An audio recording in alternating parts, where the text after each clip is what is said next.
In the vast and wondrous tapestry of existence, we find ourselves immersed in a grand cosmic game called life. This game, rich with spiritual teachings from various religions and mystical traditions, offers us profound insights on how to navigate its intricacies and learn its lessons. From the teachings of Hinduism, we learn about the concept of Lila, the divine play of creation. The Hindu masters remind us that life is not a mere series of random events, but a purposeful unfolding of the divine plan. Just as Krishna played his enchanting flute, inviting all beings to dance in harmony, we too are invited to embrace the dance of life and participate joyfully in its unfolding. From Buddhism, we draw inspiration from the parable of the wheel of Dharma. Like a wheel in motion, life is constantly changing, and our attachment to its transient nature can lead to suffering. The masters guide us to find peace in impermanence, to detach from outcomes, and to cultivate the wisdom of non-attachment.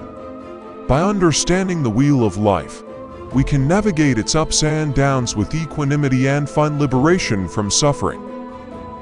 In the teachings of Christianity, we encounter the parable of the Good Samaritan. This story teaches us the importance of compassion and loving kindness. It reminds us to extend a helping hand to those in need, regardless of their background or circumstances. By embodying the spirit of the Good Samaritan, we participate in the divine game of life with a heart overflowing with love and empathy. From Sufism, we learn about the concept of the whirling dervishes. The masters invite us to become like these mystical dancers, spinning in harmony with the cosmic rhythms. Through their mesmerizing movements, they attain a state of unity with the divine. By surrendering to the divine dance, we dissolve our egoic self and merge with the transcendent, experiencing the ecstasy of divine union. The Taoist parable of the empty boat offers profound wisdom. In navigating the game of life, it tells the story of a man who encounters an empty boat floating downstream, and instead of becoming angry or frustrated, he simply lets it pass. The masters teach us to flow with the currents of life, to release our resistance and trust in the unfolding of the Tao. In doing so, we align ourselves with the natural order and find harmony in the game of life. In the mystical teachings of Sufi poet Rumi, we find the metaphor of the garden of the heart. Rumi invites us to cultivate our inner garden, to tend to the seeds of love, compassion, and gratitude.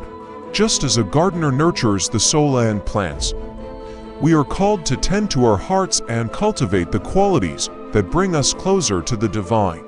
In the garden of the heart, we discover the blossoms of inner peace and spiritual growth. From the teaching of different spiritual traditions, we gain wisdom on how to play the game of life. We are reminded to dance joyfully, to embrace impermanence, extend compassion, and surrender to the divine flow. As we embark on this sacred quest, let us draw inspiration from the parables of the masters. May we embody their wisdom as we dance our unique path in the grand cosmic game of existence called life.